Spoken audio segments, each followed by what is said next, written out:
বেশ কিছুদিন যাবতই ইমু একটা বিষয় লক্ষ্য করছে। কিছুদিন হলো আজিজ তার বাবার সাথে বেশ খারাপ ব্যবহার করছে। কিন্তু আজিজ তো আগে এরকম ছিল না। সে তার বাবাকে অনেক ভালোবাসত। একদিন ক্লান্ত শরীরে আজিজ অফিস থেকে বাসায় ফেরে। এসেই আজিজ জোরে জোরে ইমুকে ডাকে আর বলতে থাকে, আমার গ্যাস্ট্রিকের একটু প্রবলেম করছে, বাসায় যদি গ্যাসের কোনো ওষুধ থাকে জলদি নিয়ে আসো তো। তখনই ইমু তার হাজব্যান্ডকে বলে, না না, বাসায় তো কোনো গ্যাসের ওষুধ নেই।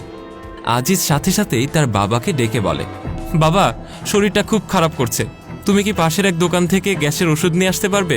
তখনই বাবা তার ছেলেকে বলল, আচ্ছা ঠিক আছে বাবা, তুই টাকা দে, আমি গিয়ে ওষুধ নিয়ে আসতেছি। ইমু এই কথা শুনে রেগে তার হাজব্যান্ডকে বলতে লাগে, এই তুমি তো বুঝতেই পারছিলে তোমার গ্যাসের প্রবলেম হচ্ছে, তাহলে অফিস থেকে ফিরে আসার পথে তুমি নিজে কেন গ্যাসের ওষুধটা নিয়ে আসলে না? বৃদ্ধ বাবাকে এখন 5 তলা থেকে নিচে নামাবে, তারপর আবার উঠাবে, কি তোমার কি একটু খারাপ লাগছে না?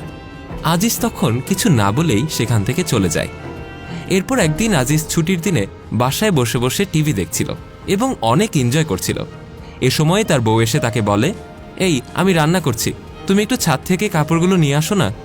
আজিজ সাথে সাথেই তার বাবাকে ডেকে বলে, বাবা আমি টিভি দেখছি, তুমি ছাদ থেকে প্লিজ একটু কাপড়গুলো নিয়ে আসো না। ইমু আবারও রেগে তার হাজব্যান্ডকে বলে, এই তুমি যেতে পারবে না সেটা আমাকে বলতে, তুমি বাবাকে কেন বলছো? বাবাকে যেতে বলতে তোমার লজ্জা করছে না? বসে বসে তো সেই পুরনো খেলার হাইলাইট দেখছো।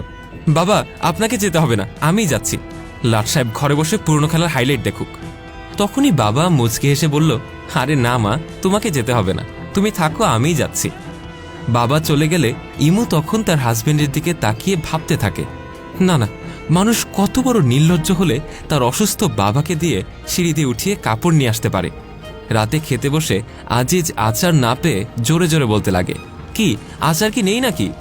ইমু উত্তর দেয়, আচার হয়তো ফুরিয়ে গেছে, আর ফুরিয়ে যে গেছে এটা তোমাকে বলতে ভুলে গিয়েছিলাম।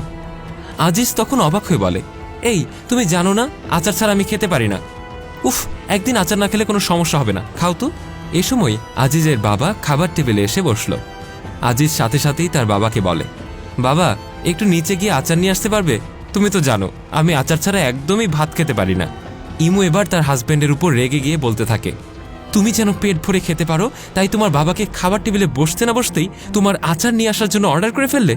আরে বিয়ের আগে যদি জানতাম তুমি এরকম একটা অমানুষ, তাহলে আমি কখনোই তোমাকে বিয়ে করতাম না। আজিজ তার বউয়ের কোনো কথার উত্তর দেয় না, সরাসরি তার ঘরে গিয়ে একটা ফাইল নিয়ে এসে তার বউয়ের হাতে দেয়। দেখো, এটা বাবার ডায়াবেটিক্সের রিপোর্ট। বাবার ডায়াবেটিক্স অনেক বেড়ে গেছে, তাই ডাক্তার বলেছে বাবা যেন নিয়মিত হাঁটা চলাফেরা করে, আর বাতের ব্যথার জন্য ডাক্তার বলেছে বাবা যেন নিয়মিত শারীরিক ব্যায়াম করে। এখন তুমি আর আমি যদি বাবাকে ব্যায়াম করতে বলি, উনি এগুলো কখনোই করবে না।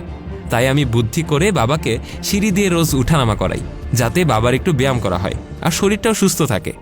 সব কথা শুনে ইমু তার হাজব্যান্ডকে বলে বসে, ছি ছি, আমি না জেনে তোমাকে কত কিছু বলেছি, আমি আরো না বুঝে তোমার সম্পর্কে কত বাজে কিছু ভাবছিলাম, প্লিজ তুমি আমাকে মাফ করে দাও। তখনই আজিজ তার স্ত্রীকে বলে, আরে ধুর, এত কিছু তোমাকে ভাবতে হবে না, এখন তুমি আমার জন্য ড্রয়ার থেকে আচারটা নিয়ে আসো। আমি ইচ্ছে করে ড্রয়ারের মধ্যে আচারটা লুকিয়ে রেখেছিলাম, আমি তো আবার আচার ছাড়া ভাত খেতে পারি না, যাও তো।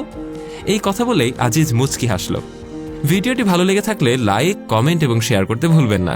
কমেন্ট বক্সে জানান আপনার মূল্যবান মতামত।